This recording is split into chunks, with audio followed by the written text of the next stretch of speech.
Mesdames et messieurs, bonsoir, bienvenue à votre rendez-vous d'information. Nous sommes le jeudi 7 novembre 2024. Voici le sommaire de cette édition. Déficit de table-banc, une vidéo du lycée moderne de Cocody-en-Gray a créé l'émoi sur les médias sociaux. Nous avons rencontré le proviseur de l'établissement, c'est à suivre dans quelques instants. Formation sanitaire urbaine à base communautaire engagée à faire vivre la santé de proximité 30 ans après leur création. Comment elle contribue à améliorer la santé des populations? Les détails dans cette édition. Enfin, on parle de la sécurité alimentaire. Le gouvernement lance un appel à l'investissement dans le secteur du vivrier. Une vidéo a créé l'effervescence sur les médias sociaux présentant des élèves du lycée moderne de Cocody-en-Gray, ici même à Abidjan, assis à même le sol dans une salle de classe en train de suivre des cours. Cette vidéo a fait couler beaucoup d'encre et de salive dans les chaumières. Ce matin, nous sommes allés faire le constat au sein de l'établissement. Plus de détails avec Francis Kofi et Spencer Ilanga. Assis par terre dans des conditions difficiles, les élèves de la classe de seconde A3 du lycée moderne de Cocody-en-Gray suivent un cours d'art plastique. Cette vidéo, partagée sur les réseaux sociaux, a profondément choqué l'ensemble des Ivoiriens. C'est la réalité. Regardez comment je suis assis. Il n'y a pas de table, il n'y a pas de banc. Ivoirien, ivoirienne. C'est la réalité de nos écoles. Pour comprendre les raisons dans lesquelles les élèves travaillent dans de telles conditions, nous nous sommes rendus ce matin au lycée moderne de Cocody-en-Gray, accueillis par le proviseur de l'établissement. Elle nous a informé que 3 salles de classe sont actuellement inutilisables en raison d'un manque de tables-bancs. Mais en tant que chef d'établissement, nous avons un mode de saisine de notre hiérarchie. Et c'est ce que nous avons fait. Nous avons adressé des courriers à monsieur le DAF sous le couvert de madame le directeur régional, avec des photos même à l'appui. Et le DAF, en recevant ce courrier et en voyant ces photos, a tout de suite réagi. Simultanément, environ une centaine de tables-bancs ont été fournis par la direction des affaires financières du ministère de l'Éducation nationale et de l'alphabétisation. Ces tables-bancs vont contribuer à améliorer les conditions de travail tant pour les élèves que pour les enseignants. Les cours ne se font pas dans ces conditions. Les cours ne se font pas dans ces conditions. Comme je vous ai dit, ces salles-là n'étaient pas occupées. Donc, vous avez quelques enfants qui allaient s'asseoir dans ces salles de classe-là pour faire des révisions. En attendant, je ne sais vraiment pas quelles sont les motivations de cet enseignant, mais c'est dommage. C'est dommage. Je suis vraiment désolé. Cet établissement fonctionne bien. Dans l'établissement, nous avons également eu l'occasion de rencontrer l'enseignant à l'origine de cette vidéo. Selon lui, ce tact vise à illustrer les difficultés rencontrées par les enseignants dans l'exercice de leur métier, tout en mettant en lumière les conditions d'apprentissage des élèves. Les conditions sont difficiles. Quand vous arrivez dans une classe où il n'y a pas de table-banc et vous devrez enseigner, les élèves sont assis à même le sol sur des pagnes. Au lycée moderne Cocody-en-Gray, moi je crois que c'est difficile. Et il y a beaucoup de professeurs qui ont ce problème. Voilà. Et ce qu'on disait bas, c'est ce que peut-être que nous avons dit haut. Le proviseur du lycée moderne de Cocody a indiqué qu'en attendant la disponibilité des salles, des solutions alternatives ont été mises en place pour assurer le bon déroulement des cours. En santé, les établissements sanitaires privés à but non lucratif et à base communautaire en Côte d'Ivoire représentent une initiative significative visant à renforcer les services de santé communautaires tout en s'adaptant aux besoins locaux et en favorisant l'implication des populations dans leur gestion. 30 ans après leur création, on fait le bilan de ces centres de santé de premier secours qui ont connu une évolution significative tant en termes de structure que d'impact sur la santé publique. Et c'est avec Cécilie Tonisila et Mohamed Sen.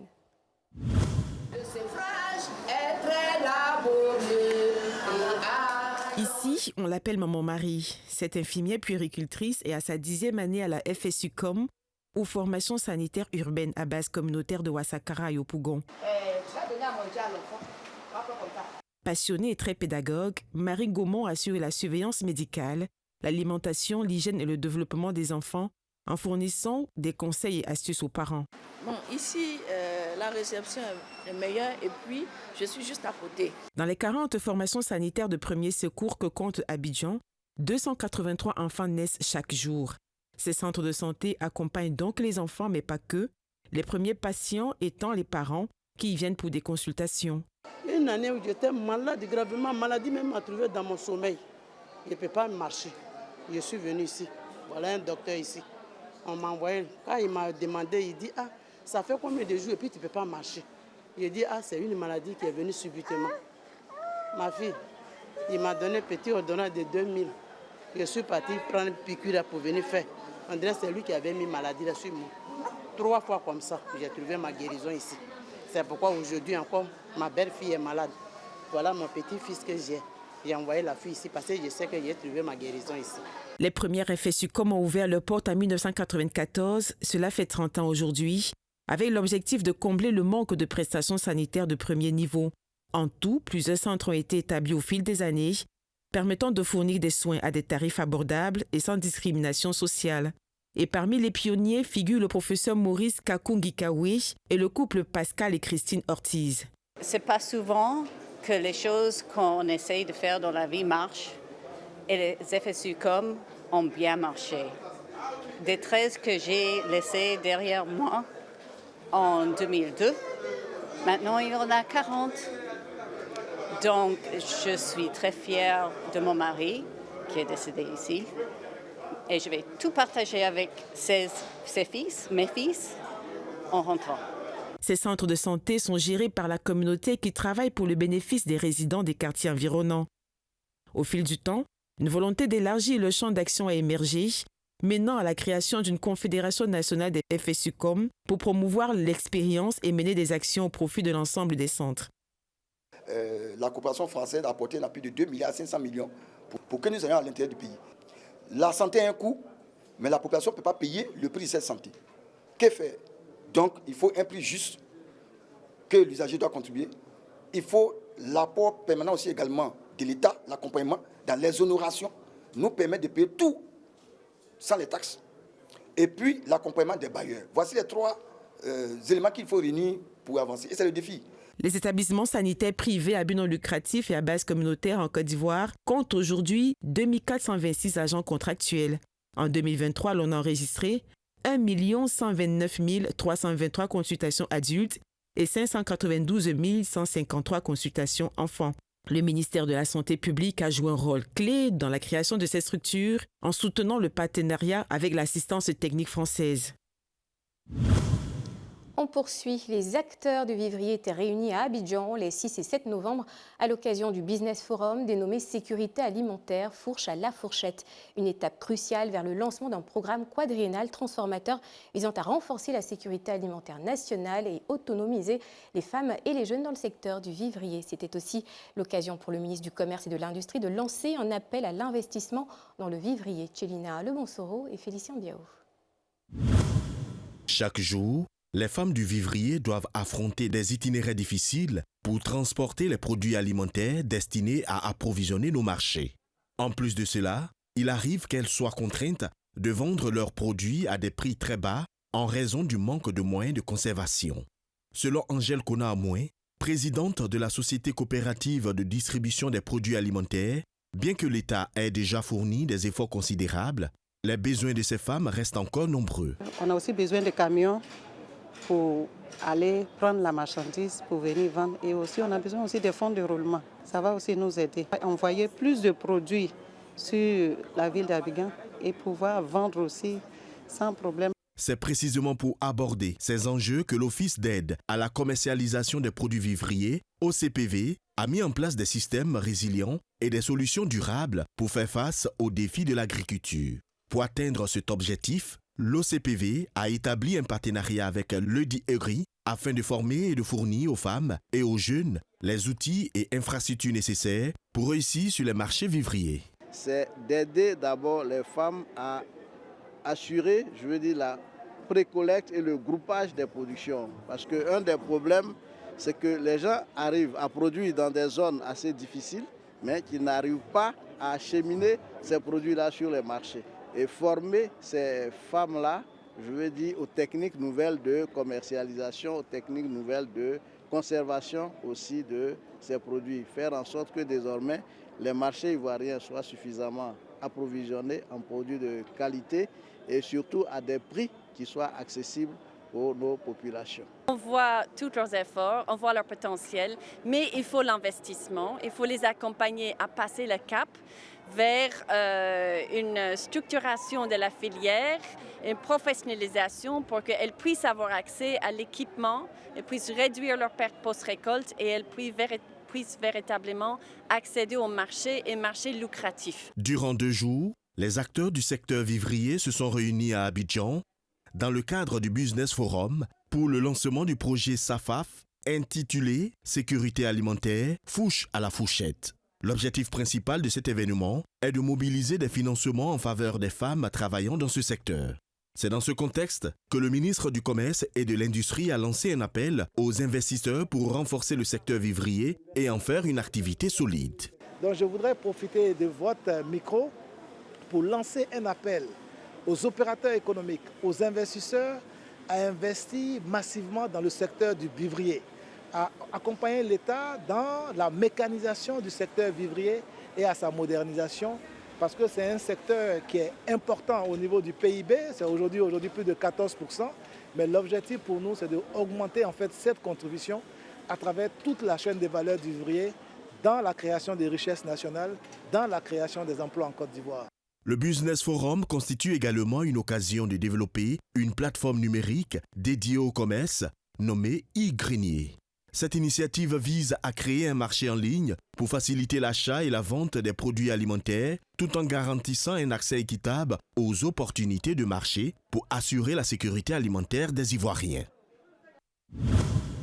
Et le Forum national des jeunes cacaoculteurs et chocolatiers se prépare à accueillir sa 3e édition les 19 et 20 novembre prochains à Abidjan. Son but est de créer un espace d'échange et de formation pour les jeunes producteurs de cacao et chocolatiers de Côte d'Ivoire et de la sous-région. Face aux hommes de médias, les organisateurs ont présenté les contours de cet événement et son importance pour l'avenir de la filière cacao. Cet événement a donc pour ambition de répondre aux nombreux défis auxquels font face les jeunes cacaoculteurs et chocolatiers, tout en soulignant l'importance d'une production durable et respectueuse de l'environnement. Le Forum national des jeunes cacaoculteurs, c'est une plateforme d'action, de plaidoyer, de réflexion des nouvelles générations de jeunes cacaoculteurs qui attendent assurer dignement la relève du cacao ivoirien. Parce qu'on est parti d'un constat que déjà les producteurs sont vieillissants, les vergers sont vieillissants. Et si la nouvelle génération que nous sommes ne prenons pas à bras le corps la filière cacao, la Côte d'Ivoire risque de perdre sa première place de producteur mondial de cacao. Donc en plus du problème de production, aujourd'hui il y avait le problème de la transformation. On a remarqué que la Côte d'Ivoire, comme je l'ai dit, est devenu le premier pays broyeur de cacao et il n'y a pas de nationaux, il n'y a pas de jeunes Ivoiriens qui fait partie de ces figures de transformation en Côte d'Ivoire. Et donc on a jugé bon de mettre en place une unité de transformation. Et aujourd'hui l'actualité c'est les nouvelles normes de l'Union européenne sur la déforestation.